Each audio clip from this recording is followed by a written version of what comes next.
This episode of We Are Libertarians is brought to you by Audible.com. Enjoy one free audiobook courtesy of We Are Libertarians. Choose from more than 100,000 audiobook titles, including works by Ron Paul, Walter Block, Murray Rothbard, and the Cato Institute. Audible.com also has audio of radio and TV programs and audio versions of magazines and newspapers. You can get the Audible app on any mobile device or download the audio to your computer. Go to audibletrial.com/WAL or head to WeareLibertarians.com and find the link to get one free month of Audible today. Welcome to We Are Libertarians for this week. I am Chris Spangle.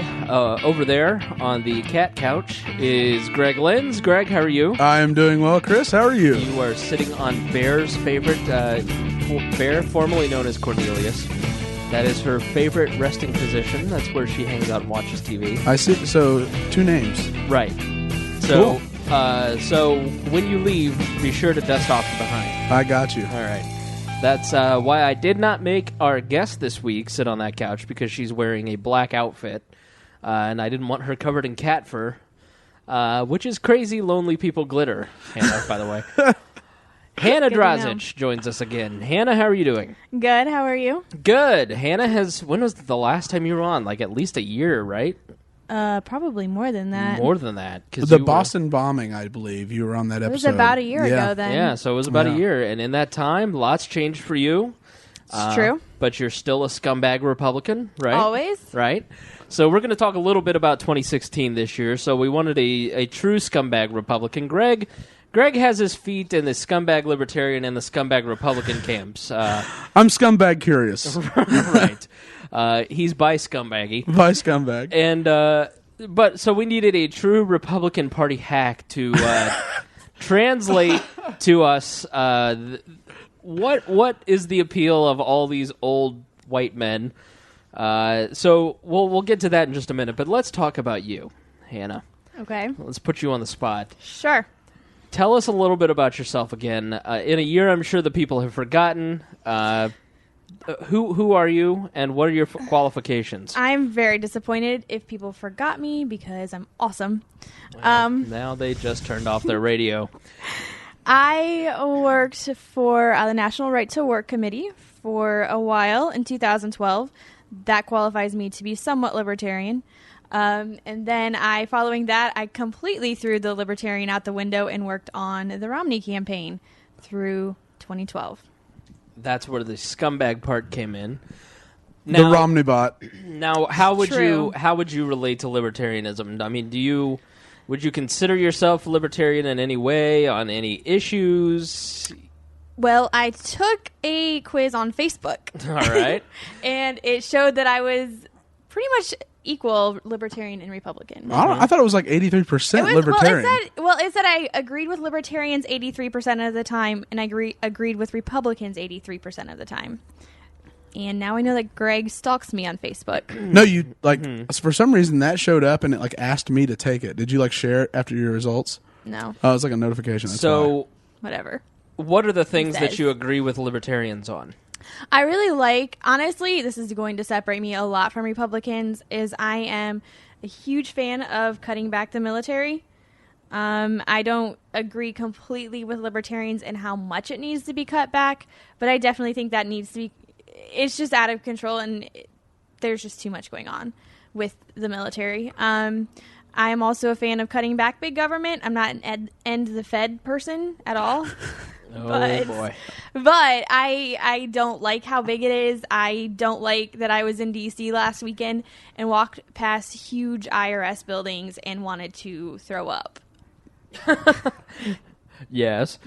Now, would you say that within the Republican Party, or here in Indiana, we're based out of Indianapolis, now, which, here's a creepy fact, Greg. I met Hannah because she lived in the same apartment complex that I used to live at. Cholo Run. I don't live there anymore. Cholo Run. I don't live there either anymore. Thank God.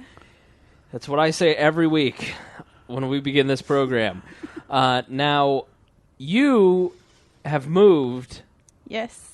And you live just as close to me as you did before. I'm pretty sure you're stalking me. Not quite as close. No, you moved after I moved, so... Oh, I'm stalking you then. Her fiance's name is Chris, so True. she's clearly a smart woman. I question my sanity quite often. Now, Seconded. Now, so you hang out in the Indiana GOP. Would you say that there? Not really. Well, but more than I do. That's for sure. True. Would you say that there are the Republican Party supposedly is going through this libertarian renaissance, and everybody in the Republican Party, especially under the age of 40, they're all libertarians now. Now, when you compare me to the quote-unquote libertarians in the Republican Party and the stuff that I believe and the stuff that you and I have talked about, how many libertarians would you say are in the Republican Party that you've worked with, like, at the strategy level? Because you worked on campaigns, you worked with people who are paid by the political apparatus in Indiana. Like, how many people... Are you saying in Indiana or in general? Because I haven't really worked for the Republican Party. Well, in yeah, Indiana. you worked in Montana and New Hampshire. Yeah. So that's a better question. And you've worked, I think, in D.C. just a little bit, right? Yeah, for a little while, not long. So we hear all the time, like, oh, the Republican Party is becoming more libertarian. The people who are our age, who work in the Republican Party, they're definitely libertarian. Now, they can say that, and you say that you're libertarian, that's one thing, but when you sit there and you compare them to, like, somebody like me, we're not even going to go to, like, Maya, because that's, if you're working for the Republican Party, you're nowhere near, voluntarist. But yeah, no. How many true libertarians would you say work for the Republican Party? I don't really think there's any, honestly, especially higher. There is a movement in my age group to go more libertarian, much more libertarian. We're just fed up, honestly. But at the same time, the Republican Party as a whole doesn't really take to that. And everybody that's in those lead strategy positions, they're not at all libertarian. Right. So and I'm not talking about the party. I'm talking about the policy positions, the ideologies, the differences. Because if you work for the Republican Party, you're not supporting the LP. That's for sure. No, I don't know. I really don't think, just because my age, like, breaking it up, people that are still even just in general more influential in the Republican Party, whatever level it is, even going all the way down to county level and up, it's all older people. They haven't let the younger people break in. They just haven't. So would you say that when one of these Republican operatives say they're libertarian, that's more a code word for counter-establishment? Essentially, yeah. Okay. See, I think it's just code word for not a social conservative. That's probably a lot of it. You know what I mean? Because like they're still very like here in Indiana, like the gentleman we were talking about earlier up in Lake County, and there's some other elected representatives and people that run various youth-oriented organizations within the GOP. When you say that, when you say youth, it sounds like Nazis. You said it, not I. Stop that. No. But the only people who actually get leadership positions are the social conservatives and the fiscal conservatives. Like, if you want to be something that's not approved, then you're not. That's honestly part of why I haven't gotten involved in Indiana. It's a big part, because I don't... Hate gays. I don't. I have very wonderful gay friends that I love to be with, and have taken wedding dress shopping with me and all that stuff. Now let's revisit that be with part. Never mind. Continue.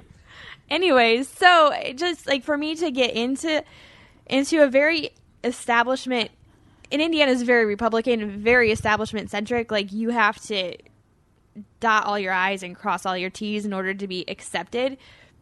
There's no point for me to even try, because I won't do it. You'll get banned. I kind of have been in certain senses. Yep. And I'm 30. You are how old? I'm 23. Are you comfortable sharing that on the yeah, air? I had to think about how old I was. Okay. So essentially, we are a generation apart, and so all the guys that when I was in school in 2004, like I was asking you people earlier, I'm like, do you know this guy? Do you know that guy? You're like, I've never heard of them. That's because they're all out of politics by now. They're all old and retired like me. But that's smart. In 2004, that was the year of gay marriage, and I wouldn't say that I was as far down. I wasn't as down with the struggle as I am now, but I certainly was like, I don't see the point in putting discrimination into the federal Constitution, and so I sort of agreed with Democrats and liberals and libertarians in 2004, and that almost got me impeached. in 2004 with the college Republicans, and it certainly hindered my ability to move up the ladder. And so, yeah, I felt like if I want to get anywhere in the Republican Party, I have to change my beliefs, and I just wasn't going to do it, and that's how I got involved in the LP. I will say, if you want to talk slightly about gay marriage, I will say there has been change in that in the Republican Party. We just saw HJR3 go through, well, all that whole battle, and there were quite a few Republicans that were on both sides of the aisle. And but they weren't in leadership positions. It certainly is. I hate that. Like, if anything, Brian Bosma should have been up there saying no. Yeah.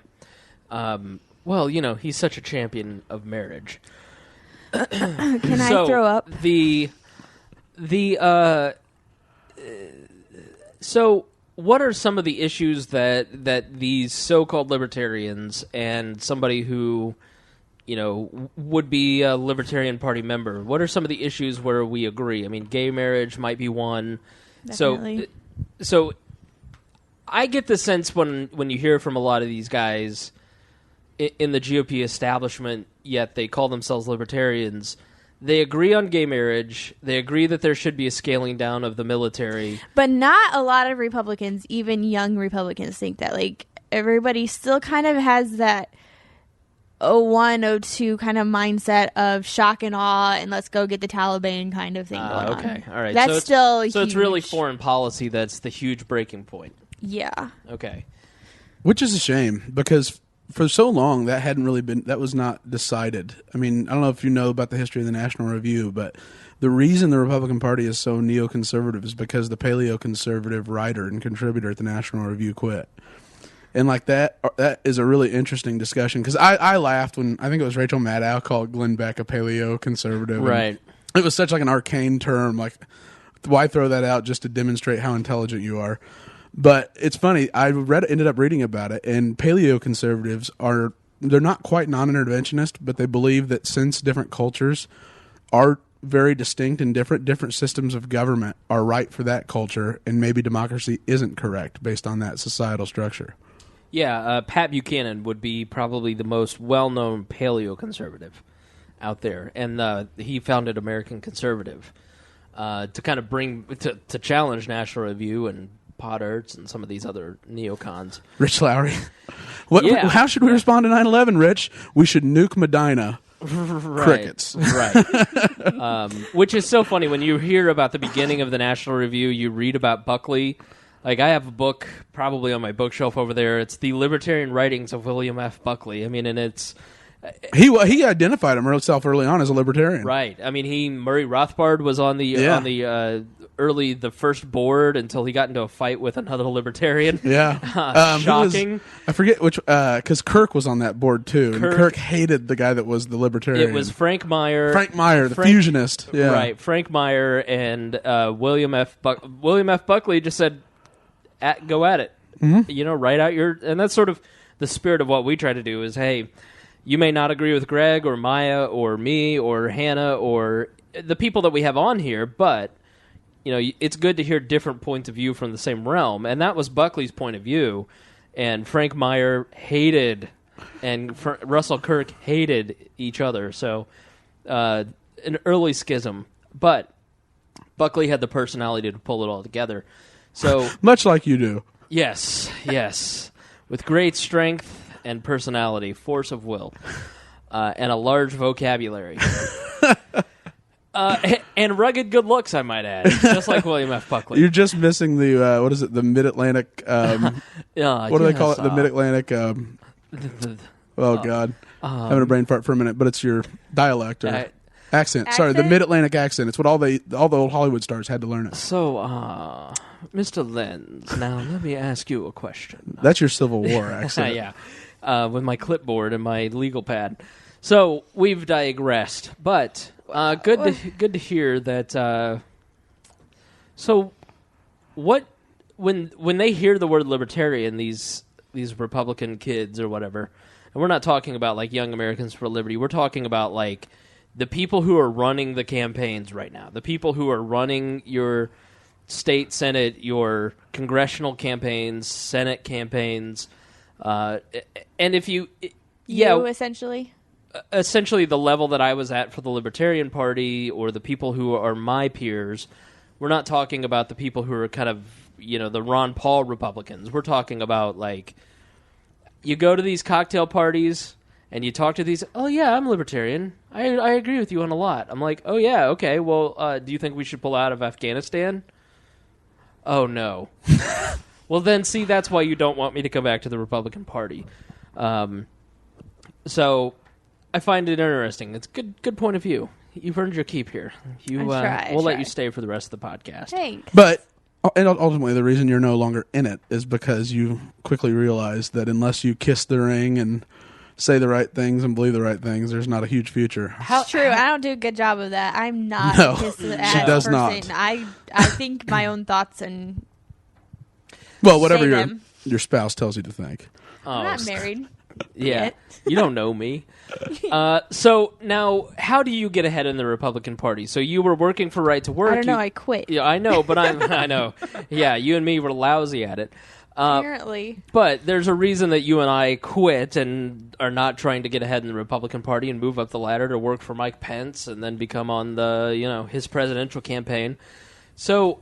I have no plans of doing that. Yeah, so what does it take to become a party hack for the Republicans and the Democrats? It's the same exact thing. It's just we're familiar with the Republican Party here in Indiana. So what do you, as a young person, how do you get involved in politics and make it a career?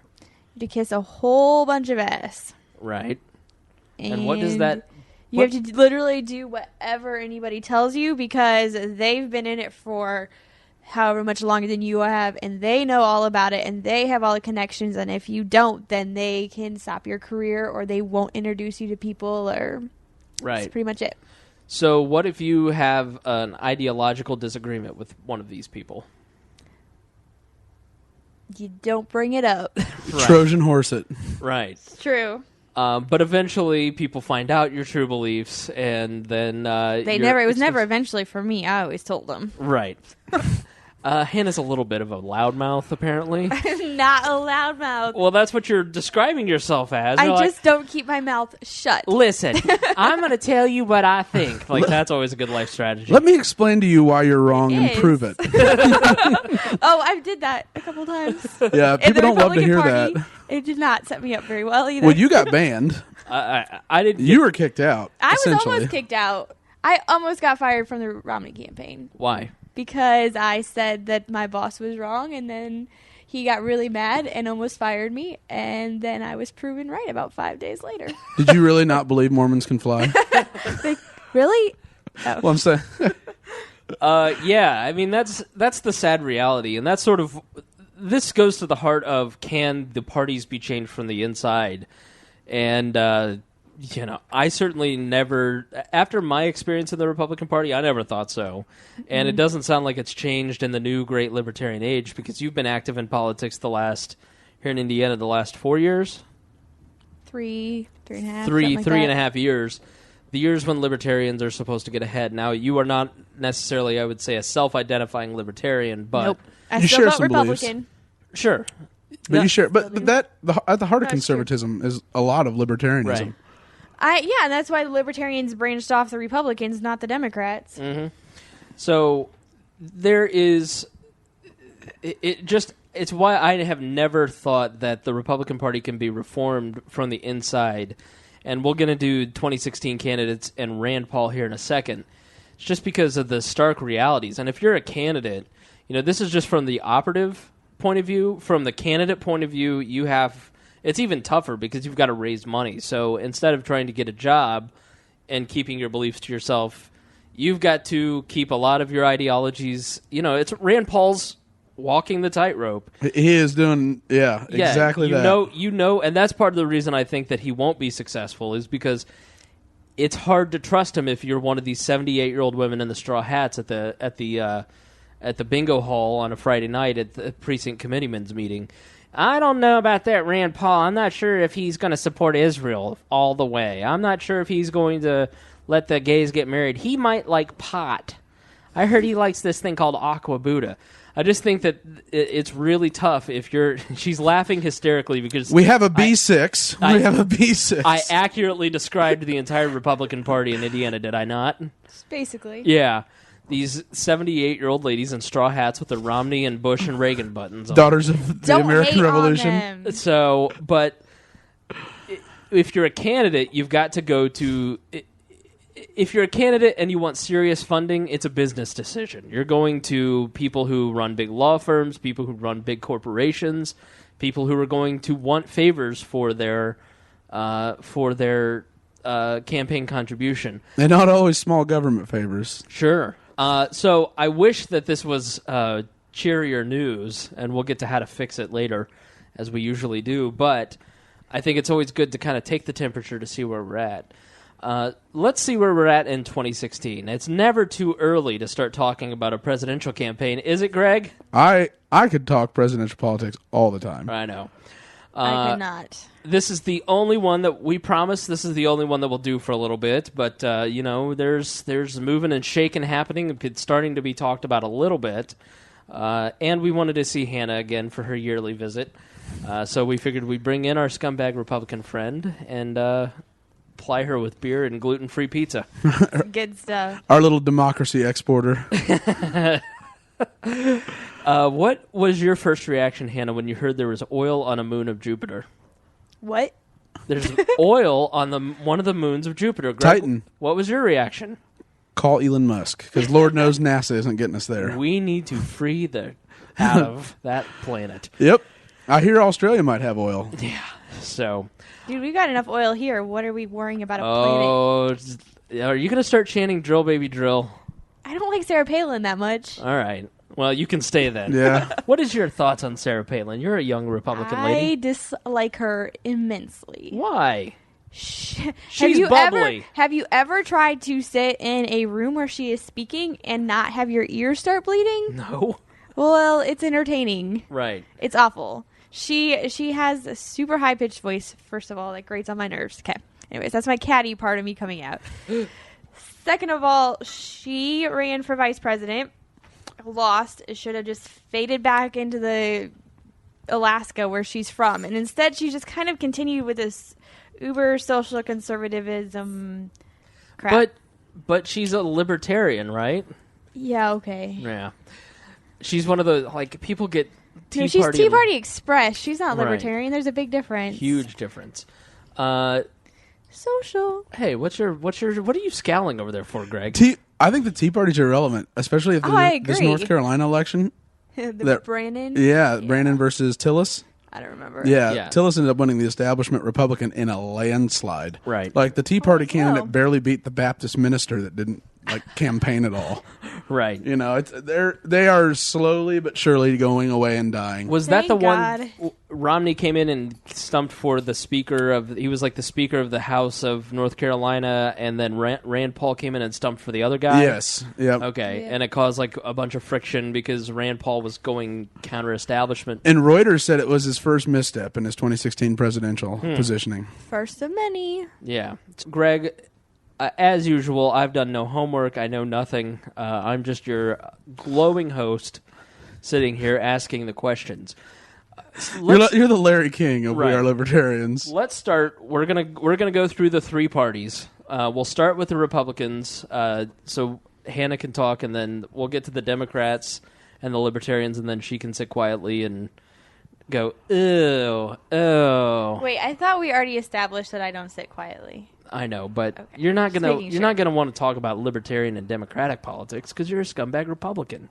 Who says I don't care? Well, actually, I don't, but yeah, Hillary voter. Yep, you voted for Hillary, didn't you? I did. Oh, see, listen, you are independent, right? Totally. Yeah, right. Operation Chaos. That worked out well. Sink Usoc, Commander-in-Chief. Hey, Greg voted for Hillary, too. I was a willing participant in Operation Chaos. I was, too. I still love Rush Limbaugh. He's the greatest comedy on radio. At that point in my life, I agree. I used to follow Rush Limbaugh. I used to listen to him every day. I used to record him if I couldn't listen to him. Oh, wow. I'm telling you, Rush Limbaugh. The lessons, and it's not his policies, it's not his beliefs. Smart. That dude is smart. Yeah. Oh, no, he is, but there's no doubt about it. Rush Limbaugh is great to learn his tactics. He infuriates liberals, but he's oftentimes, just like he says, he illustrates the absurd by being absurd. Like the other day when he goes, you know how you can prevent abortions? Make liberals do it with a gun. And I was like, wow, and you're exactly right. I was like, that's huge. That's incredibly offensive, but the principle's no different. That is one of the most offensive. And I was just horrifying. When he got started, he used to have the aborted collar hotline, where if he didn't like you, he'd hit it, and it was like a vacuum that would suck the collar out, and you'd hear him go, "Ooh!" Okay, speaking of abortion, since you're talking about it for 2 seconds, did you see the girl that videoed her abortion? Did you see that? You know what? Something is jogging my memory, and long-time listeners to this program are having their memory jogged as well.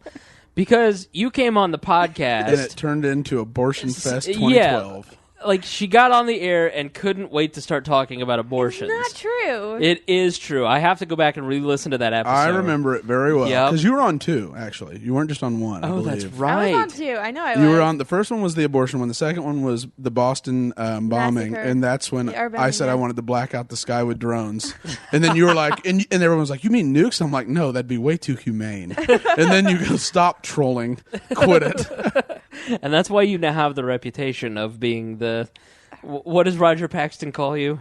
You were going to Arkansas to free Arkansas. Yeah, I'm going to export freedom to Arkansas. Right, if he didn't keep his mouth shut. Yep, I'm going to sell them to Texas, and it'll be like a little Ukraine-Russia type thing here in the United States. All right, so let's start in on 2016 and Republican Party politics, and then we'll go to the Democrats and the Libertarians. So, Greg, give us an overview. And then we'll kind of go one by why these guys are terrible. So the most recent polling as of May 1st for 2016 national has Rand Paul at 13, has Mike Huckabee at 12, has Jeb Bush at 13, has Chris Christie at 10, Rick Perry's in there at 6, Mike Pence is under 1%, Scott Walker, though, is in there at 8,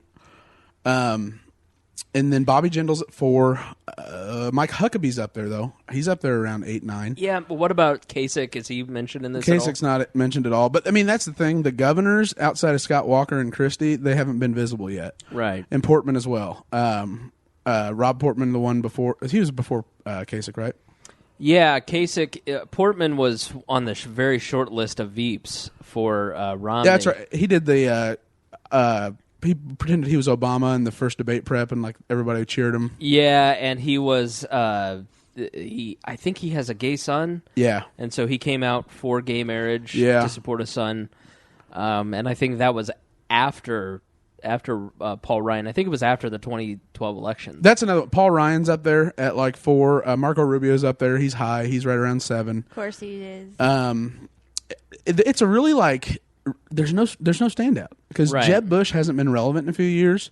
I don't get why he's even considered. I don't understand Jeb Bush. Let's start with Jeb Bush. Let me ask you this: of the 2 Bush brothers, which one went to an Ivy League school? It's George. Yeah, Jeb didn't. He went to University of Texas. Like people that consider him this brainiac. No, that he is not. The only reason he even got a job is because James Baker gave him one at this international bank, and it was like a PR job. While his brother was out building an oil company. Do y'all want to know a secret? Well, it's not such a secret. I have the biggest crush on George Bush. George W. Bush. George W. Bush? George W. Bush. Or George P. Bush? Yes. George P. Bush being the... Jeb's son. Jeb's son. Yes, he is very... Okay. But no. He's the most high potential Bush there is. He's got a lot of potential. But anyways, back to George W. I have the hugest crush on him. Not relevant. Back to Jeb Bush. Care.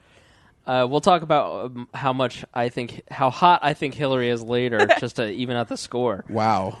So back to Jeb Bush. That's evening it out.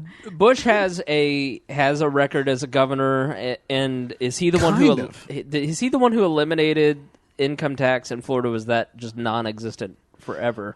That wasn't him. Okay. His big initiatives were the education initiative, the high-speed rail in Florida. Let's see. He did a bunch of protection for the Everglades. Another one of his big things. So he's a greenie? Mm-hmm. He's a green lover? No, he just wanted to conserve the Everglades as a point of Florida pride. And then the 2000 election, though, for his brother, he lost a lot of political capital by not being able to deliver Florida, Yeah. authoritative. He sort of delivered Florida.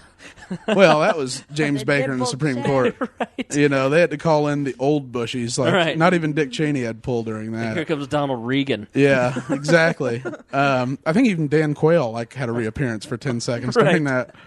Talk about a guy who has fallen off the face of the earth. Runs an investment bank in Scottsdale. In Arizona, yeah. I mean, Dan Quayle, you'd think, being a vice president, Al Gore's this billionaire and he's super active. Most vice presidents kind of have some level of profile. Dan Quayle just out of public life. I mean, barely did anything when his son ran for Congress. I don't blame him. I don't either. Why, I mean, he got crucified for thinking there was an E in potato. Right, I think that just soured him on... I don't blame him, but yeah, I've always thought that was interesting because he's from Indiana. He lives probably 60 miles from where we're at right now, or was from there. Probably still has a house there. There's a museum there, but no profile here in Indiana. No, never comes to anything. Never goes to anything. Probably doesn't in Arizona either. No, his office is right in a very at the Carmel of Scottsdale, even which is called Paradise Valley, and that's where his office is, and his house is right there in a gated community, and. He doesn't do anything else. Plays golf a lot. Right. That's interesting. But his son, though's a solid candidate. He's someone to watch as a star for the future. He seems like a little douche. No. Really? He's not. No, he seems like a little douche. I've seen a few of his commercials. He comes off douchey. He's fine in his voice, but he is like a Romney. How many Eagles and Reagan pictures can you fit into a campaign ad? Well, I mean, yeah. But who doesn't run on Ronald Reagan? Right. I mean, for Christ, that's that article about Marco Rubio. Marco Rubio's the next Reagan. Right. Ronald Reagan was not even Hispanic. No. He did look a little swarthy. So Jeb Bush is just your basic establishment candidate. And I think the only attraction that I think most Republicans would have with Jeb Bush is the fact that he can tap into the fundraising networks that both father and son Bush had. And can raise a lot of money and can run on education reform and has some record from Florida that you can spin. At least. He's got an Evan Bayh type record. Right. He didn't really do anything of significance, but everything was kind of calm and good. Right. So, he came out smelling like a rose. Right. So I think that's the attraction is that he's sort of a safe candidate. He's sort of a Romney candidate where Romney's not sexy, not going to light any fires.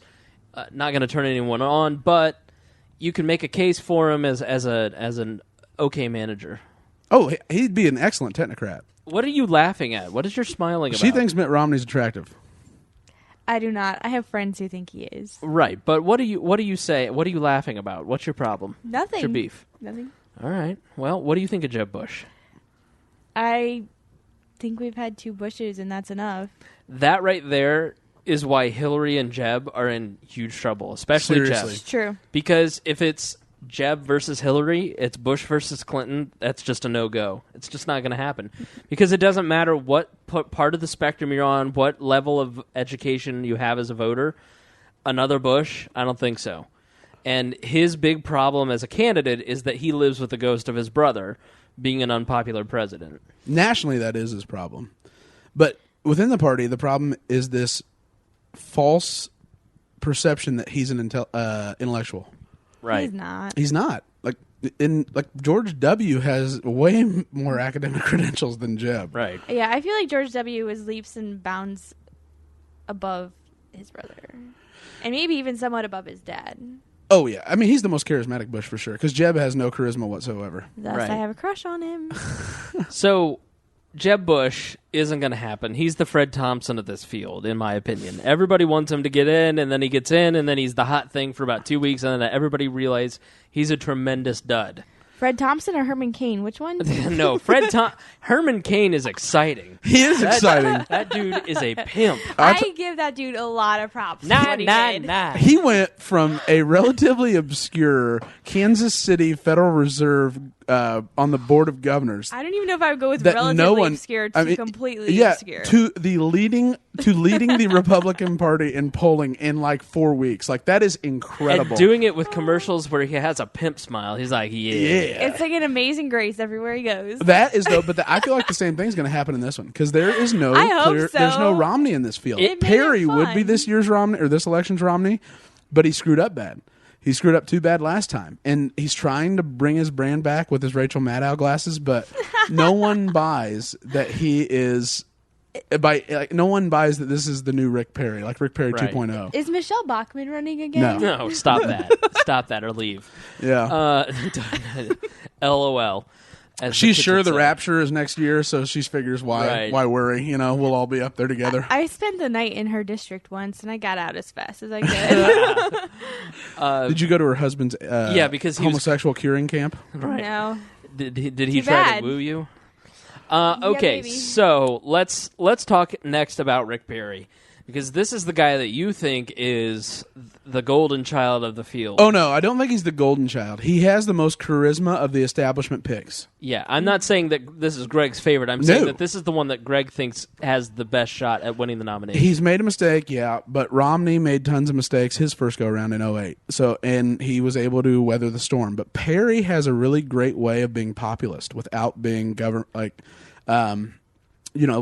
collectivist at all. He's very, very good at talking about almost local style politics. And he also gave the hands down, I don't know if you guys watched it, but his CPAC speech was hands down the best speech. I like Rand Paul is in the party who I most identify with. I didn't say anything bad. No, he just is. I feel like he can make change intellectually and philosophically, but he's not the leader of the party by any means. But Perry gave this. He walks out on stage and he goes, "It's about time for some rebellion." And even I was like, "By God, yeah, let's secede." I mean, he's got a little bit of that tough guy swagger. He's got that Bush swagger. He does, and he also though is a lot Texas better. thing. He's a great connector with people.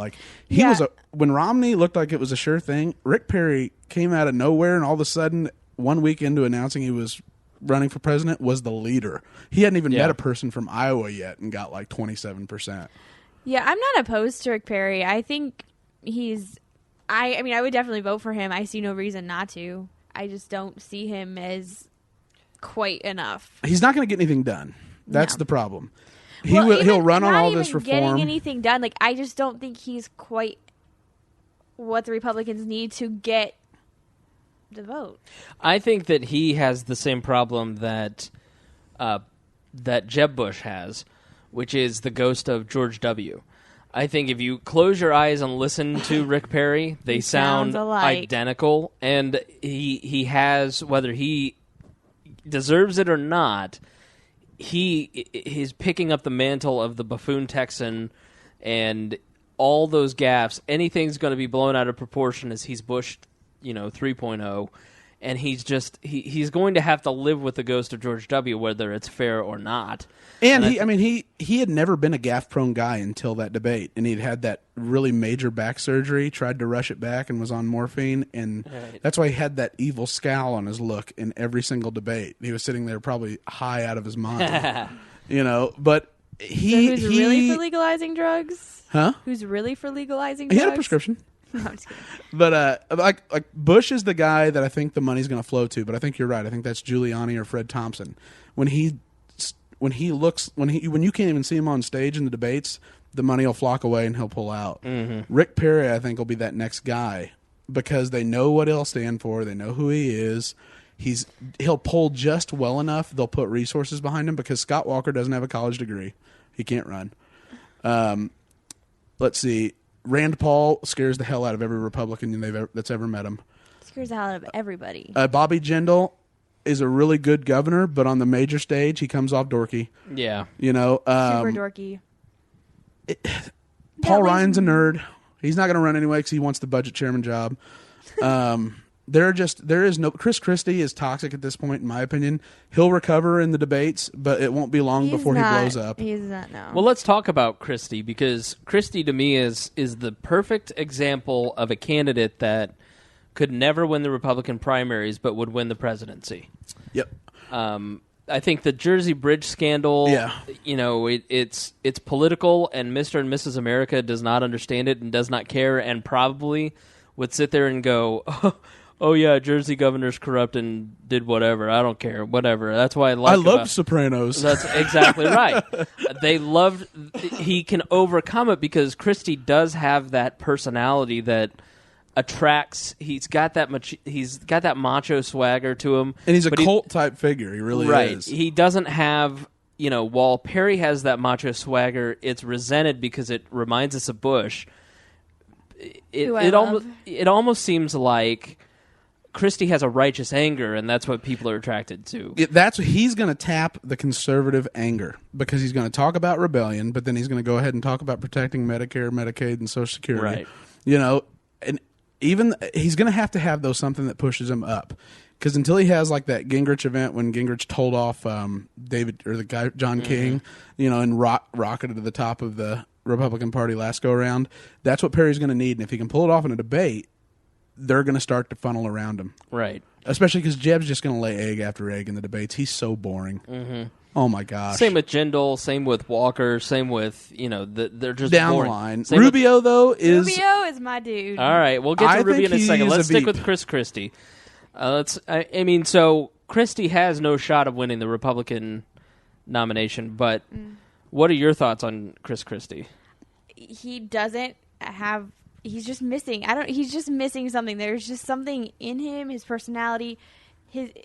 I look at him like, no. I don't know what it is. I can't put a finger on it, but it's just like this intuitive thing that's just like he doesn't have it. You don't trust him?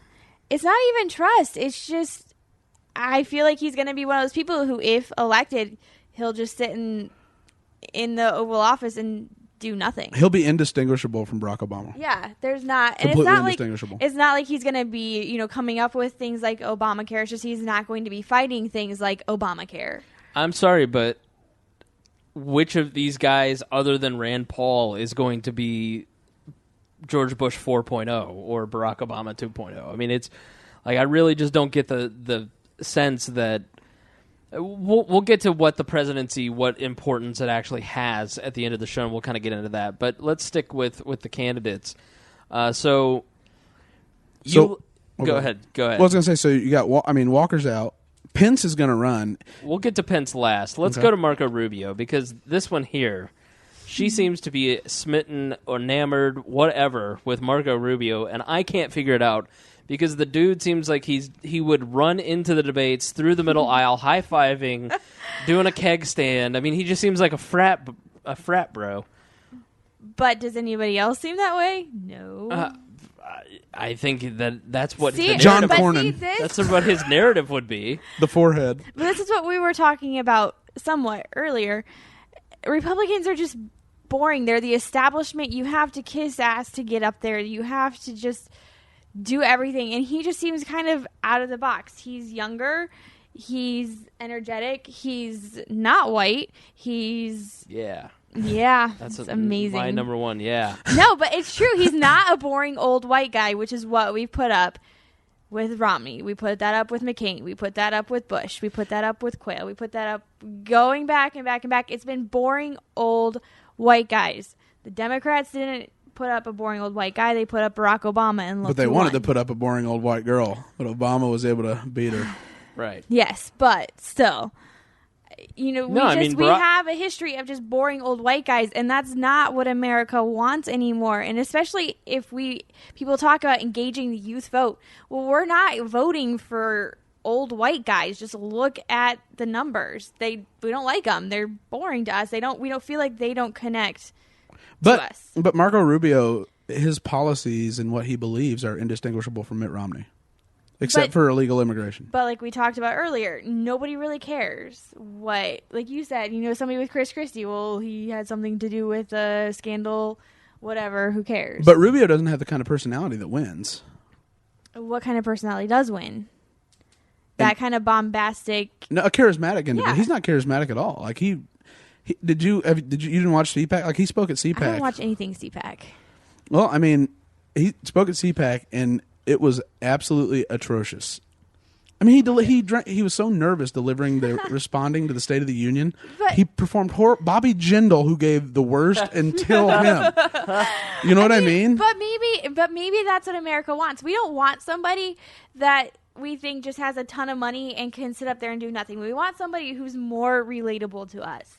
And Chris Christie, though, is way more of a guy's guy than Marco Rubio. I'm a girl. I don't care. Yeah, but what she's saying is Marco Rubio, she trusts that he shares of the things that they're both guys, but Chris Christie, there's a trust factor there that he's going to be a little too sympathetic towards the left and what they want and not fight hard enough on conservative things, whereas a Marco Rubio allegedly would not do that. Like amnesty?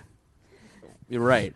So I don't buy it. I think of all the actors running for president, Marco Rubio is the most Hispanic. There's no arguing that. I mean, there's no arguing he's the most Jeb Hispanic. Bush did marry Hispanic, but he is not Hispanic. I get the sense that like Marco Rubio is just like your typical politician where he's playing politician. Like he's...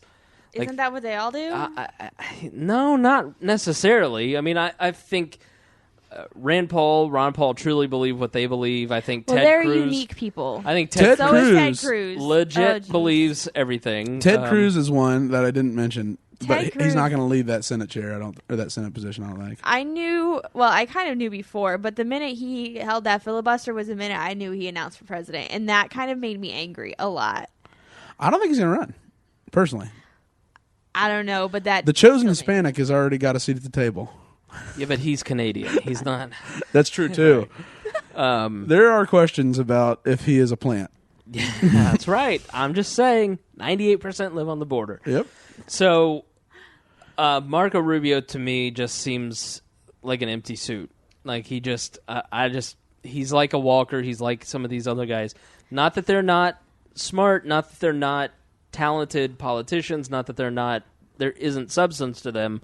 The Walkers, the Jindals, the Rubios, they all just kind of, they're just the same to me. They're just sort of bland. They're just sort of, they're checklist they candidates. Repeat the same talking points. They kind of have a clean record. There's just nothing about them that may or may not be clean. You're right. There's nothing that stands out about them or is special about them. Like, you know, Marco Rubio's Hispanic. He does not blend in. I'm sorry, but we're in the millennial generation where 50% of our generation is multi-ethnic. Yeah, right. So it but doesn't we're really also matter. in a generation where we've only had one black president. We're also what? He's black? No, he's actually white, but paints his skin. I do understand your point that where you, as a conservative, you see a Barack Obama go on the Tonight Show, and they're like Barack Obama's funny. He is? Yeah. Oh yeah. Like I'm not one of these knee-jerk people who just say everything Obama does sucks. Like culturally, Barack Obama gets it. Well, yeah. Politically, presidentially, he's just clueless. But when he's on the Tonight Show, he's great and can connect with people that way. So I could see how young conservatives would be attracted to a Marco Rubio who might have he'd be the... listen, he has a better chance than Bob Dole, Greg. You know, put Bob Dole on the Tonight Show. He's a hoot. I'm telling you, like, the Republican Party is not losing because of candidates. The Republican Party is losing because they're turning into the Dixiecrats fast.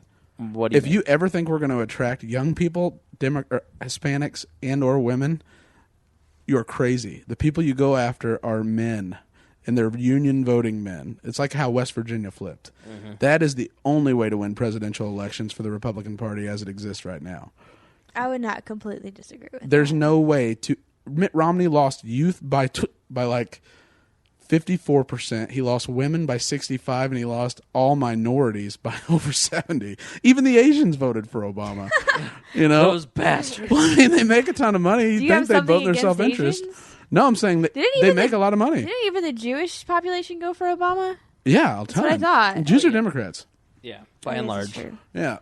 But to think that there's any way of playing Democrat Party plays identity politics.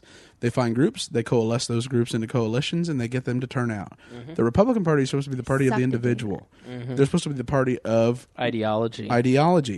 When they abandoned intellectualism by nominating people and promoting people like Sarah Palin over George Will, Charles Krauthammer over, picking people over Charles Krauthammer, like, sorry to say it, but Glenn Beck, Sean Hannity, Bill O'Reilly. They abandoned the whole entire purpose of the party. Right. And that's why they keep getting their teeth kicked in, because if you look at it on paper, their makeup looks exactly like George Wallace running for president. What does your modern Republican stand for? And it really seems very hollow. It doesn't really seem like there's a lot of ideology. Which is the only reason I find Rand Paul so interesting, because his three main things have never been spoken about in the Republican Party. What I noticed when I was a Republican is that there was not a lot of diversity of thought.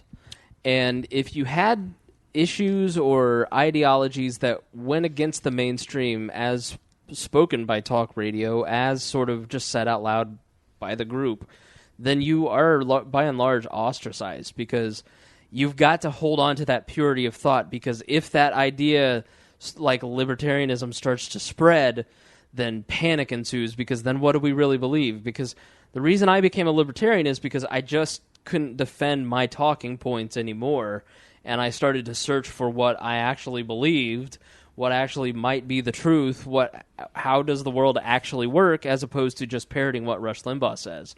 And that's when I became a libertarian, is because I started doing my actual homework. And by homework, I mean not just reading redstate.com or Drudge every day, but like, what is government? Like, what is government, right? And what are taxes? Where do taxes come from? Not just, how do you form a government? Right. And that's how I became a libertarian, and I'm constantly moving more and more away from Republicans and Democrats and other libertarians and more towards anarchy. I even started to defend anarchy to her the other day, and I'm like, I know. It doesn't make sense to me either, really, but it's possible. She's like, it was scary. You're crazy. It was very It's totally scary. not. So, what would we do without the police? I'm like, No. crazy people would run rampant, because there's I lived in Montana. Want because to talk there's about not- crazy people running rampant? because there's not a murder every day in Indianapolis with government. They're doing a great job solving our problems, but nonetheless, Wait, why is the government supposed to solve our problems? Because we've decided to outsource the human condition. Right. And so, to me, Walker, Jeb Bush, Marco Rubio, Bobby Jindal, they all just sort of seem like that talking points candidate. Rick Perry, too. It's all sort of different shades of the same person. He's got the anger, though. Right. Rick does. I think and we'll get to Rand Paul last, okay? Let's talk about Mike Pence. Do we have to? I'm telling, I believe, or you go ahead and explain what happened. All right, that so time. Greg has been convinced for months that Rick Perry is going to be the nominee because of all these various reasons that he's outlined. And I've said, nope, it's going to be Mike Pence, because I've run a campaign against Mike Pence. Mike Pence says absolutely nothing. He is incredibly disciplined at saying absolutely nothing. His team is incredibly disciplined at making sure that absolutely nothing ever leaks out. And the only thing the guy ever says is, it's like he took Hollywood writers, he took the writers from Mr. Smith Goes to Washington, dusted them off, and had him write talking points. Mr. Pence, what do you think about agriculture policy? I think that farmers are important to America. I think they grow our food. And without them, we just couldn't eat. We owe a debt of gratitude. Right. So I want everyone in this audience to shake the hand of the American farmer. Right. It's these optimistic platitudes that contain absolutely no substance, but the primary voter will eat it up. It's devastating, because how can you ever be against any of his positions? Because he doesn't have any. No, None. he drove us and the Democratic candidate nuts. He drove the media even more nuts, because he never said a word about anything. And you know what? Hoosier voters voted him in with, 60%? Because they didn't care. And they liked his the Democrat platitudes. candidate was the most Republican candidate I have ever seen in the Democrat Party. The guy who ran, John Gregg. Great guy. Great guy, great personality, super nice guy. He had an amazing mustache. Pro-gun, pro-choice, anti-gay marriage. He completely lost all the Marion County Democrats here in Indianapolis. Devastating. Everybody in Lake County and Marion County, the two most populous, like, they're like, but then, like, the farmers out in Richmond, they're like, I like that Greg guy. Yeah. But still, Mike Pence gets 60% of the vote because they don't care that journalists are sitting there like platitudes work. The guy's Teflon because he says absolutely nothing, and he gets away with it because he doesn't give access to anybody who might even remotely challenge him. He would have never made that 47% mistake.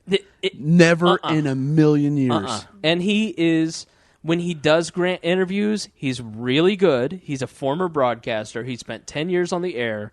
Everybody was like, oh, well, Rupert was a Survivor contestant. All he's ever done is perform on a reality TV show.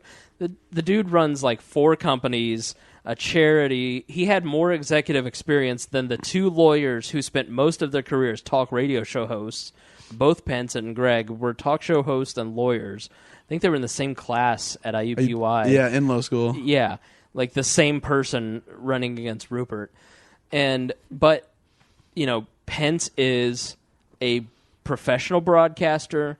He is a lawyer. He's been in Congress forever. He's done all the Sunday shows a bunch. He's just the guy, and now he's got this BS record as governor.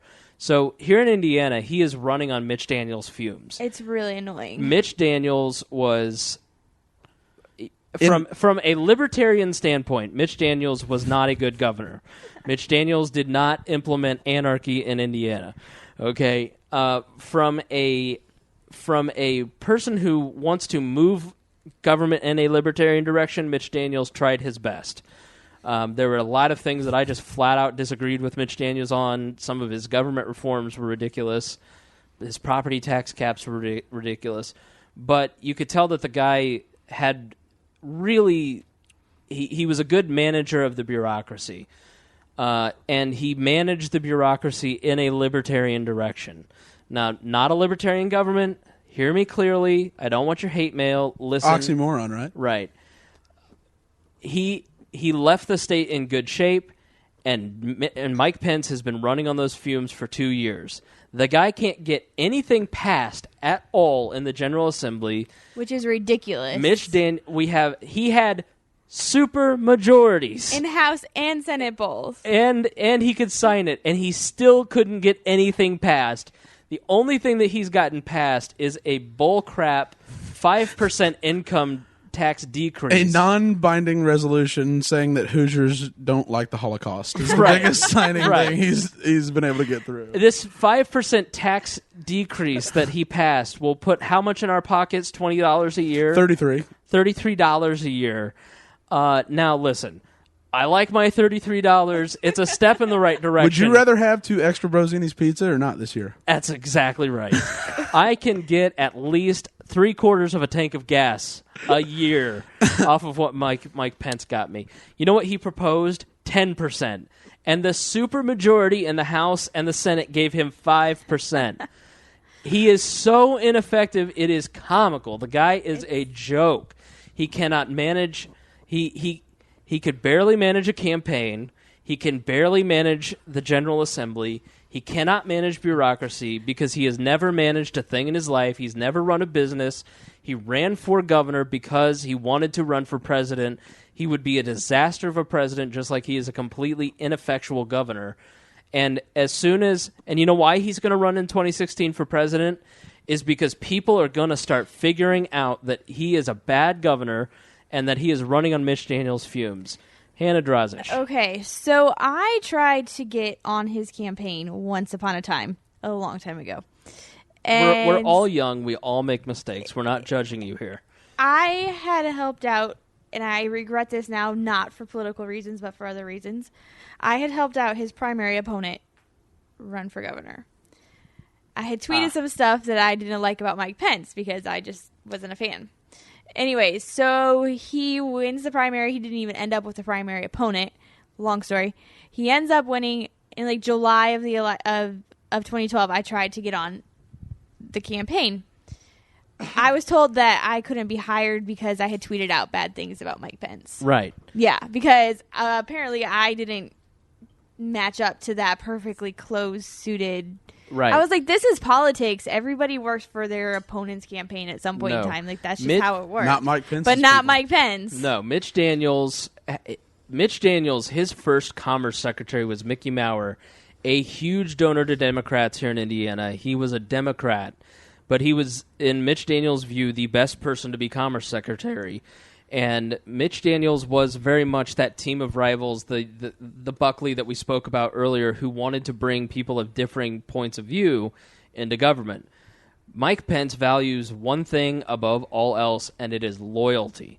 And second value is, shh, don't say a word.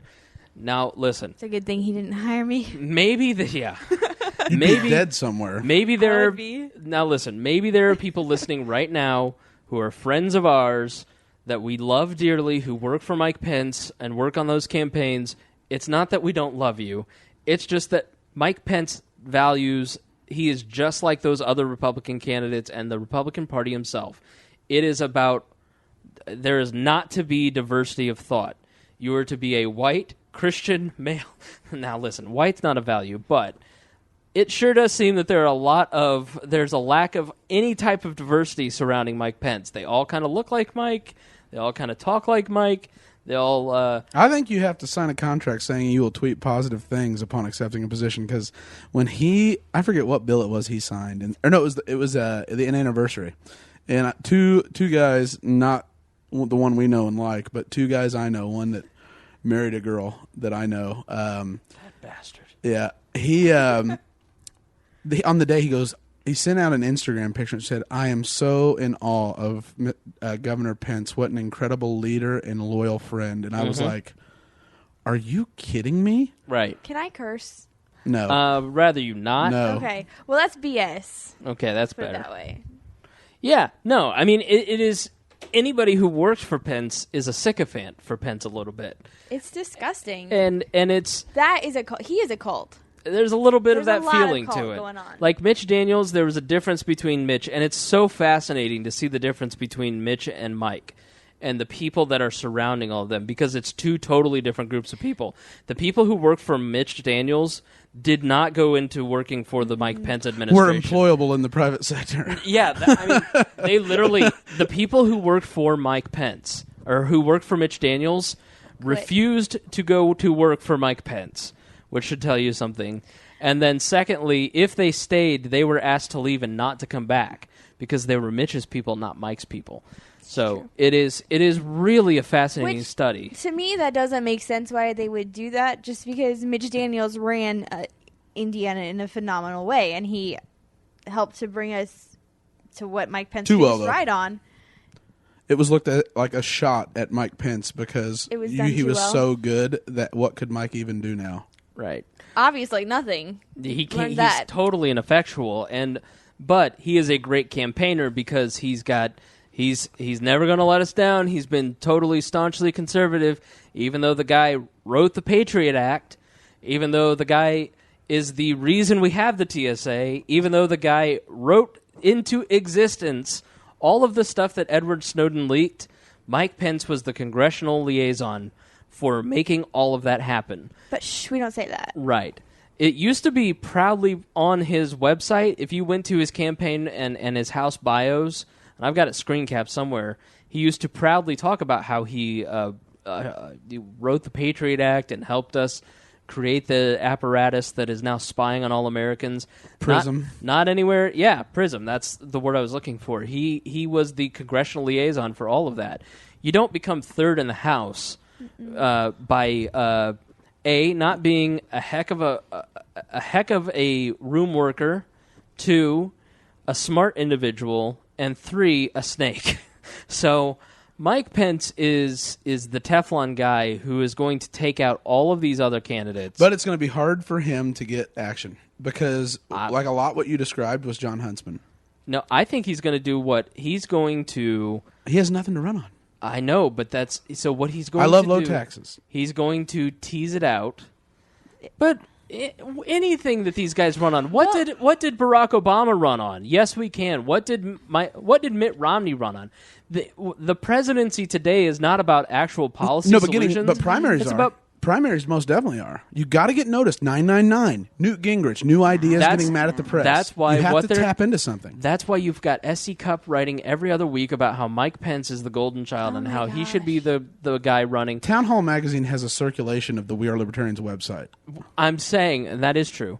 It is accurate. I don't know. We're making that up to make ourselves feel better. To make yourself feel less obsolete. We're doing anything we can to make ourselves feel better. Maybe Mike Pence is just going to run on Mitch Daniels.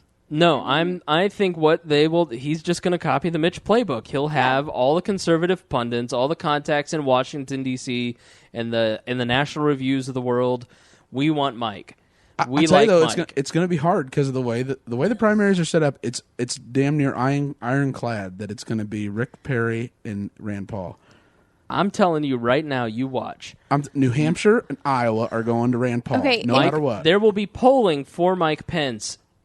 I've seen the polling. Listen, Mike Pence's chief of staff, Bill Smith, just stepped down. Yeah. Why do you think his chief of staff just stepped down? Is it to go take a private sector job? No, it's to start organizing groups in Iowa and New Hampshire where Mike Pence is speaking. It's going to happen, but he's going to come in late, and he's going to let the Jindals and the Walkers and all these guys kind of get savaged, and then he's going to come in just at the right time because he has good timing. He tried to do the draft Mike to run for governor movement. Everybody knew he was running for governor. But for like 4 months, he had all of the Republican, websites in the state. Will Mike run? Will Mike run? He's going to do that. He's going to call all of his press from his Washington days, all the conservative pundits like George Will. They'll do a fluff piece on him. It'll be "We Like Mike." They'll play off of all the great conservatives. It's already being set up as the three strongest conservative states are Texas, Indiana, and Wisconsin. So Wisconsin? Where did Wisconsin That's an come Obama from? state. No, as far as economically because of their governors. Well, Scott Walker can't win anyway. He never graduated Marquette. Gosh. But anyway, so Mike Pence is going to get in, and I think that he is the guy that has the best shot of winning the nomination. If Mike Pence wins the presidency, I'm moving to Canada, and I'm not kidding. I'm about ready to move out of Indiana just because I'm tired of it. Do you have health insurance? Because you are about to get thrown out of this house. You don't say you're moving to Canada. They are the enemy. Fine, I'll move to Mexico. All right, much better. Okay, I don't care. Much better food. It's a lot warmer, too. Yeah. My bad. I apologize. Well, yes. Ultimately, though, it's tough, though. On the national stage, people don't know Mike Pence. They don't. No. I hope not. So they didn't know him here, and he's from here, sort of. And he's not a standout guy. The dude didn't even own a house in Indiana, I don't think. Oh, but they went after Dick Lugar for not living. Okay, anyways. But Mike Pence, this is his go-around to get a national presence and recognition, because this is a lost cause for the Republicans. They're not going to win in 2016. Thanks. I don't think they'll ever win again, realistically, unless they change. But, they'd have to run literally the worst. Like, Joe Biden would have to be the nominee, and he'd have to go up there and tell, like, Jewish jokes about the Holocaust, and then they might lose. Well, might or will. Maybe. And I'm not for certain. And the reason why is that, and we talked about this the other day, is Mitt Romney ran a really smart campaign. He made one mistake. He isn't real likable, but he is sharp, and he comes off as effective at his job. There's no debating that. Incredibly smart. And when I watched that documentary, Mitt, I've never liked a person better in my entire life. I haven't watched it, but I want to. Oh, I was devastated because I don't believe like Mitt, but as character-wise, there's no one like him. That's what always confused me about 2012, is that politics these days is so much more about personality than it is policy. And the presidency truly is about personality more than it is policy. Like, I think Barack Obama, we've talked about this on the show, I think he's a miserable failure in his own mind. And I think he's completely bored with the job because I think he didn't get anything that he wanted to get done past. The entire reason he left the Senate is because he was bored. Right. Harry Reid told him, he goes, you need to get out of here because you're going to go crazy. And so he thought that he could actually change things as president, and you can't change anything because the bureaucracy, the machinery is too big. And unless But he has a pen. Unless you're a middle of the road type of person. Right, like a Bill Clinton. Mm-hmm. I mean, who ran on ending welfare in 92. Southern Democrats are devastating every time. So, I'll take Bill Clinton any day right who now. are we talking about? We're talking about Mike Pence. Mitt Romney. Mitt Romney. So Mitt Romney, they don't. He wouldn't allow his team to talk about what a great guy he was, and Which it's I don't understand. I don't understand. Can I say something to go along with that? I worked for Romney. I didn't like him. I didn't vote for him in the primaries. I was not a fan. I decided to work for him because he was the nominee, and I didn't care. I just didn't want Obama in there. But I worked for him in New Hampshire, where he's actually from, not Massachusetts. And I knew people who legitimately knew him. And I heard so many stories about how he and Ann were the nicest people in the entire world. And that's what changed me. Like, I was honestly just there to get him elected, and then I just completely changed, and I love them. Like, I think they are some of the most amazing people. Oh, I agree. They couldn't be better. George W. Bush is the same way. Yeah, I agree. That's why I have a crush on him. Way. But it doesn't matter. I mean, it really doesn't, because Republicans have been preaching the exact same message since 1980. Hell, actually, since before that, 64 with Goldwater. They have been talking about small government. They have been talking about how small government can solve people's problems, how government is not the problem, or is not the solution, it's the problem. The branding's never changed. The messaging's never changed. It has not been giving any new thought forever. And I agree. I mean, like, I totally agree with that, and I think there definitely needs to be a change. Until now. There is one candidate, and that's what we're going to segue into. Who's never going to Who is the last Republican candidate that spoke at Howard University? Who is the last Republican president that spoke at Berkeley, that found the most liberal university in the United States? He spoke at and was the keynote speaker on privacy. Is he a cult personality? No. He's his dad. He's still got a lot of his dad in him. He's still kind of got that nerdy annoyingness in him. Dad was a cult personality. Nah, his dad was a cult believers. You know, okay, fine. Yeah, he didn't have. Ron Paul was never going to walk in a room and you were like, "Oh my God, that's Ron Paul." Yeah, I kind of get that feeling from him. Like, I don't feel like he was the one who did that with a bunch of crazy people. Exactly, like Ron Paul's beliefs created this cult of personality Crazy around people. him. But Rand Paul is doing his best he can to make people pretend that he is George W. Bush culturally. But he's also, his dad said it. I asked his dad at DePaul, and he said, "Listen, the only difference between Rand and I in philosophy is that I am a firm believer, just purely in putting it out there, and Rand loves the game." Yeah, and that's all he said. And I was like, "Well, that makes perfect sense, because he's going to have to be the best actor in history, because the Republican Party wants Mike Huckabee." Right. You know, they want a Huckabee and Santorum ticket, and then, you know, federal mandate of mass on Wednesdays. Rick Santorum's name ever again? Yeah, we're not He's even running gonna, though. So we're not even going to get into those two, because there's zero chance of Santorum or Huckabee having any kind of shot. Santorum won Iowa. He did. Yeah, but he didn't. They elected Mitt Romney over him. I mean, I know, but I'm just saying, like, you can't ever discount, because Rick Santorum's had a bunch of goes at this. Huckabee, though, is so damn likable. It's unbelievable. Huckabee won't go away. He's like... No, Huckabee in 2011, in the Midwestern, it may have been even 2010, it was the Midwestern Regional Summit for the Republican Party or whatever. He was in town. Every single presidential candidate for the Republican Party came through except for John McCain. Oh, no, this is 2008. My apologies. This is 07. And so it was Thompson, Huckabee. Thompson was the front runner at that time. Giuliani was already done, so he didn't show up because he had already stopped campaigning. Who I love, actually. He's And not a bad that guy. makes sense. And who else? Mitt Romney was there. Romney was like a robot. He awkwardly stood behind he was just awkward in every way. Technically great speaker, no soul, no passion. He's an awkward person, though. He just is. Fred Thompson, I could tell, was going to be done in a week and a half because the guy had zero personality, zero. He was like the front runner. But are you having a tough time financially? Could you use some equity out of your home? Nah. Yeah. AAG. And then Mike Huckabee, nobody had heard of him yet. But the guy came in, shook every single hand in the press room. He couldn't shake my hand. I was the only one in the room that he could not shake his hand. I was working for a news talk station at the time. He went out of his way to say, wave at me, say, sorry, I wish I could get over there. I hope you understand. Then he went on to give this speech that was just blue-collar, culturally conservative, we're going to win, unfailingly positive, just inspiring, funny, personable.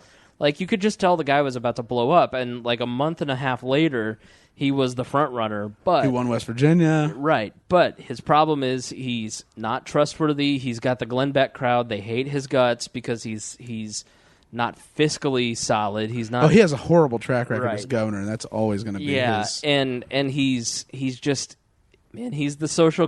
He's going to try and out Santorum, but he's unlike Santorum. He's, listen. There's a joke I heard today on the radio show I work for. Sweater vests are really good for men who are concerned about not getting laid, but keeping their core temperature steady. Okay, so if you want to remain a virgin yet stay warm and cool and maintain that body temperature, wear a sweater vest. So, well, obviously he doesn't watch porn. So we've covered everybody, and I think we can say without a doubt, there's no front runner. No, Rand Paul is just. He's the only interesting person in the field. Completely. Except for Marco Rubio. He's not interesting. Yeah. He's just the checklist candidate. He's Reagan, but he's got dark skin. Winning. Yep. Right. Rand Paul is intellectually different. That's why we like him, because he's intellectually different. I mean, and if there's ever been a party that needs an updated message, it's this GOP. His problem is that he is going to get savaged by the press as a backward Neanderthal. Because he's crazy. He's conspiratorial, right? He's he hates black people because he's got solid street cred on that. All they're going to do is roll out the Rachel Maddow audio of him talking about the civil rights stuff. They will, and you know what he's going to hit everyone with in the debate? Why do you support drug policies that put black kids in jail 10 times as many times as white people? But the problem is that he's also boring too. He doesn't. When was the last time you listened to a Rand Paul speech and he gave you goosebumps? Never. He's just not. He's just as bland as a Rubio, as a Walker, as any of those guys. That's why he has to hit the exact right strain of the American populace at the exact right time. I know. The only way that he gets the nomination, because by and large, it's all the old timers who are socially conservative, who are untrusting that maybe he's just not neoconservative enough. Now, of course, they're not neocons. They wouldn't call themselves neocons. But they just want to be freed over there, and we should go help them. Listen, if you live anywhere other than America, you should have troops where you live. Here in America, we should also have troops where we live. We call them Freedom Knights. Right. So I think Rand Paul has to hit every note completely right. He's going to run on the NSA. Too many things have to go his way for him to get the nomination. But he's going to run on the NSA, and that's going to hit a nerve. It really will, because he won't make it about letting the terrorists get away. He's going to make it about, do you really want us reading what you're searching for on Google? That's why he's been able to go to Berkeley University. It's why he's been able to go to Howard and be well received. He got a standing ovation at Berkeley in Massachusetts. Berkeley EE. Like, that's incredible. Right. A standing ovation from a bunch of granola-eating hippie kayakers. Yeah. What do you have against them? They smell horrible. They smell like patchouli oil. Yeah. And bong water. No, I mean, Rand Paul is the guy who you really saw it. You really saw the beginning of an actual true third way political party during his filibuster, when he had Code Pink and Van Jones agreeing with Rush Limbaugh and Glenn Beck. And it's a uniter. He is the only uniter out of any candidate other than Gary Johnson and the LP. He is the only candidate who can unite Tea parties with Wall Street, Occupy Wall Street people. Like, if he can pull it off, he's got to be perfect, though, and that's the tough part. He absolutely, and he's done it, though, well so far. Like, when he went down to the Fellowship for American Families down in Texas, and they, how do you feel about gay marriage? And he says perfectly. He goes, well, as far as my religious beliefs, I do not believe in it. But as a small government conservative, I don't believe the state has a role in that, because that costs taxpayer dollars. Right.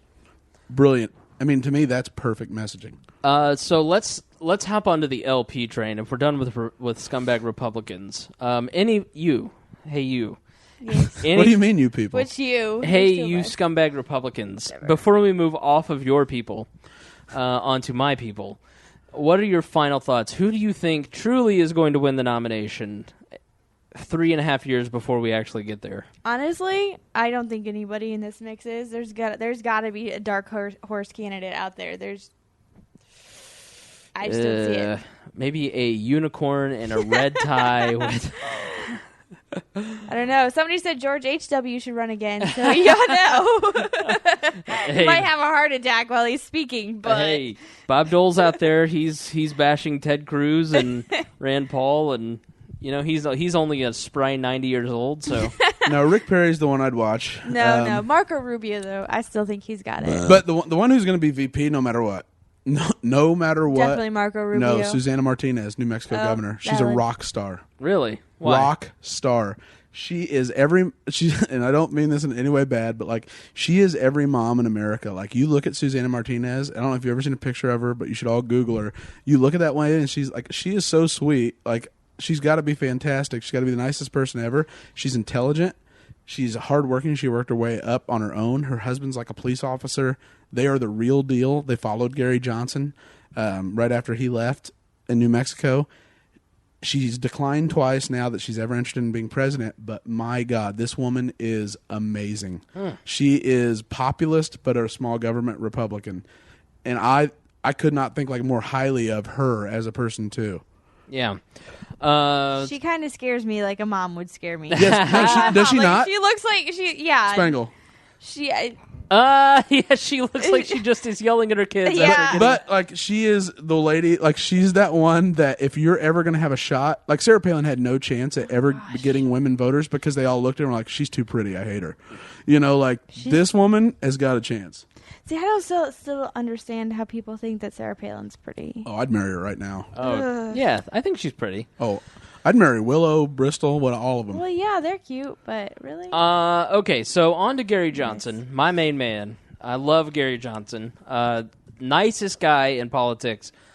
True. I ended up in the 2012 campaign. I got to see him a couple times here in Indiana, and I ended up somehow this is how I know he's a good guy and not a scumbag politician. Because he had just gotten the nomination to be our presidential candidate at the LP convention in Vegas. He wandered in to the banquet dinner. He came up to the back tables where Sam Goldstein and I were sitting. And he goes, I'm not sure if I have an assigned seat here or anything, but could I sit with you guys? And I ended up sitting next to Gary Johnson the whole night. And chatting with him and his wife or his fiance, who's lovely, just totally nonchalant, not presumptuous, didn't march up to the front with his team or sort of a little bit of that, Jimmy Carter carrying his own bags deal. But I just loved him to death because I like that kind of humility, very humble guy. And he's you talk about a up from his bootstrap story. Totally. The guy started a handyman service and turned it into the biggest in college. Yeah, the biggest construction company in all of New Mexico, and is independently wealthy. I mean, he's just been doing politics, running for president for the last few years, and he does. I don't know if he makes an income. Vetoed every single bill that ever came in front of him.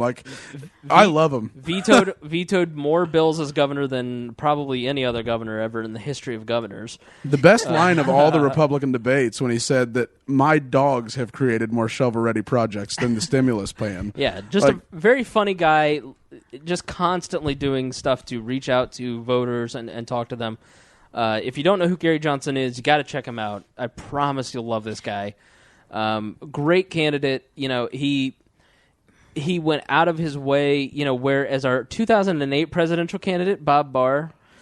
You mean the guy that authored DOMA? Right. Tried to pretend like he was a big deal because we've got to raise the bar in the Libertarian Party, so we need to act like a presidential candidate should. And restrict access and try and not work with affiliates, try and not work with the people that support him.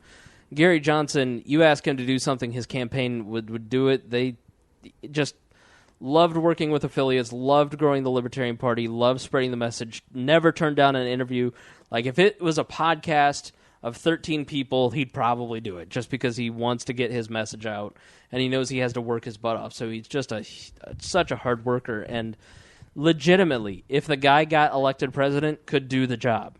Not a joke candidate, a serious candidate. So your snarky comments, Hannah Drazich, please. He ran as Republican? Mm-hmm. So did Ron Paul. Right. I know, but... Ron Paul ran it on the Libertarian platform. All you Libertarians come from the Republicans eventually. Oh, that is bullcrap. So true. That is bullcrap. So true. No. Joe Ruiz, he's a former Democrat. Fine, you guys all came from another party. You can't independently that's come not up true. by yourself. Trying to think of an example. Libertarianism, though, is you don't come across it. Here's the thing. Libertarian Party stuff, okay? Libertarians, if you're politically active, you're probably going to go into one of the two parties because that's what's on TV. You just don't know any better. And then you sort of, wise up and have a conversion experience like I did, and you grow up and you stop thinking in simple terms like you Republicans and Democrats and become more sophisticated. It's not that we're better than you. It's just that we're smarter. Yeah, but Gary Johnson ran as a Republican presidential candidate. And governor. Right. Got beat, so he decided to join the Libertarians and run as a Libertarian. Yeah, but that doesn't... He's been a Libertarian Party member since, 1996, I think it was. Justin Amash, Thomas Massey, they're all Libertarians. So why didn't he initially run as a Libertarian? Why did he have to go as a Republican first? Listen, a party... I'm listening. A Libertarian Party, a Republican Party, a Democratic Party... A party is an empty shell. It's a vessel. I'm disagreeing with that, but why did he have to run as a Republican before he ran for a Libertarian? I don't understand exposure. I don't understand what your point is. Exposure and resources. That's what you're going after, though, isn't it? Probably, but why do that in the same year or switch from Republican to Libertarian? No, it's the reason why he didn't is because he lost, and for him, it makes more sense to continue spreading the message of what he believes, rather than just fade away like Instead the other candidates.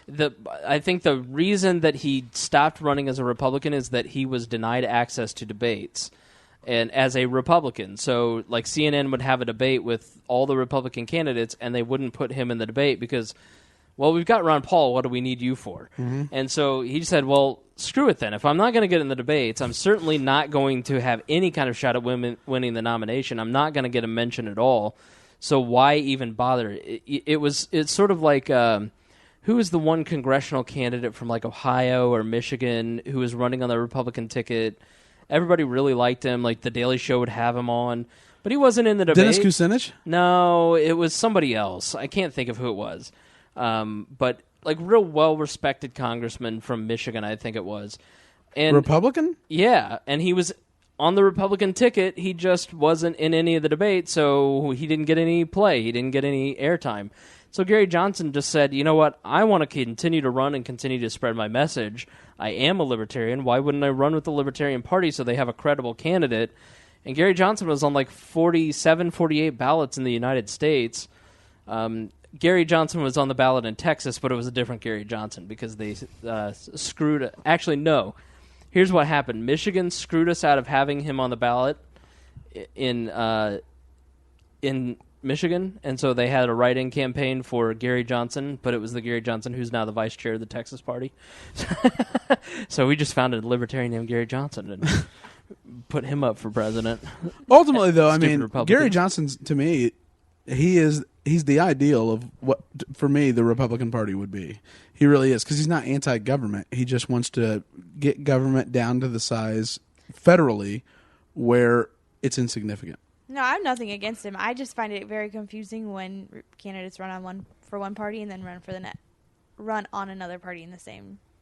Well, cycle. He wouldn't have been able to because of sore loser laws. So he tested the waters, but he clearly was not going to get any traction as a Republican. And it's pretty hilarious that the last election was about the economy and healthcare, and of course, CNN tried to make the only doctor standing up there, Dr. Ron Paul, and the only person that had built a almost $1 billion business, Gary Johnson, almost looked like fake candidates. Crazy people. There again, CNN's never been one for credibility. But see, here's the problem with Republicans is that, why did he have to, well, it's because the libertarian in the field couldn't get a shot at playing in your sandbox, so he went to his own sandbox and took it directly to the people.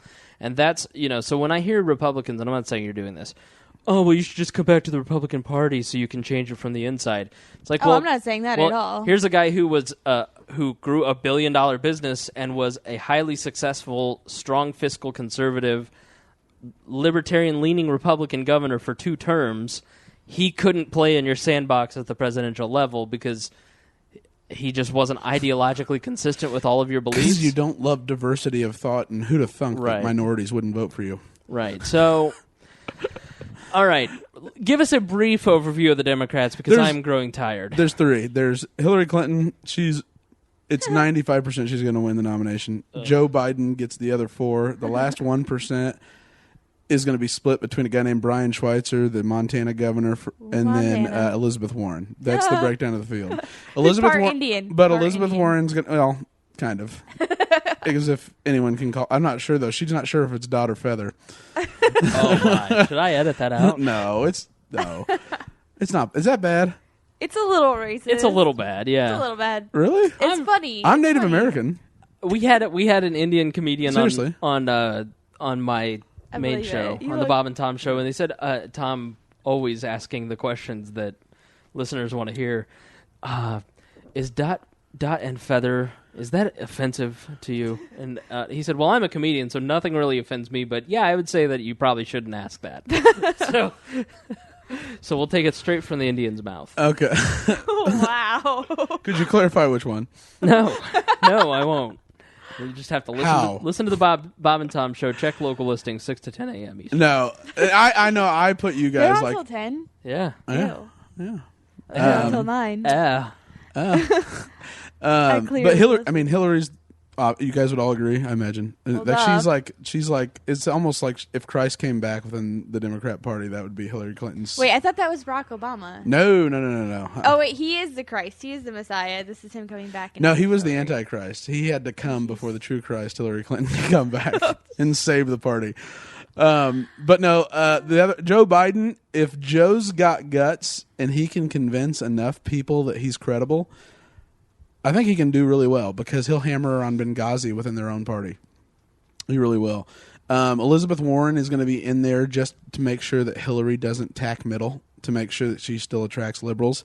And Schweitzer will be irrelevant. He might be in the first debate, but as I showed you guys today, this guy he's not even America. He's Murica with an MU. He's from Montana. He's the most Republican state, a Democrat from the most Republican state, 2-time elected. The most Republican state, but there's a lot of Democrats out there. The last time they went blue was probably the New Deal.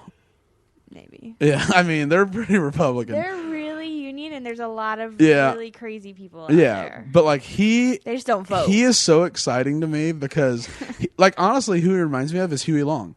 Right. He is that wet, but like he's like Reagan a little and John Wayne. His campaign ads are of him roping a cattle, shooting clay pigeons. That's what they do in Montana. No, but have you never been there? I know it, but it's so masculine and manly and like Montana is masculine and manly and amazing. Well, I know, no, I agree. And like, but he's a hardcore, like he's pro business, yet he's pro single payer.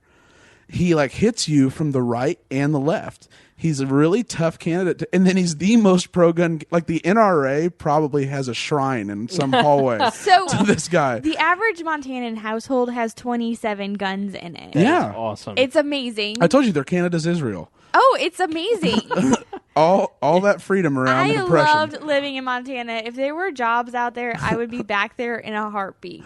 It was amazing. Yeah, but like he's got no shot at all. But no pun intended. No, he's a good shot. But if you have never seen the guy, he's so darn likable. It's amazing.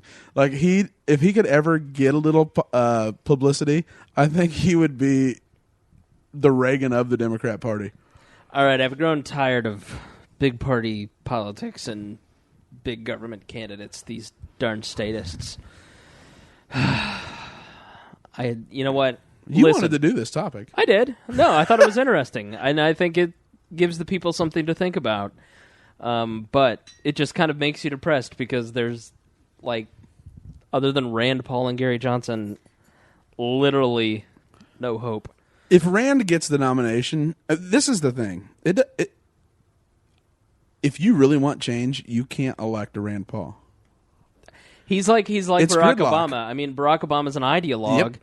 and to get the change that Rand or Ron Paul would want, or that Barack Obama would want, you'd have to be the most tyrannical president of all time and sign a bunch of executive orders. Well, that's what Barack Obama did. Yeah, but like on a scale of like 10 times, like Randy Camacho Mountain Dew, what's his face from Idiocracy. Yeah. So, all right. Realistically, if you're an individual and you're listening and you're not committed to either party, you want Joe Biden.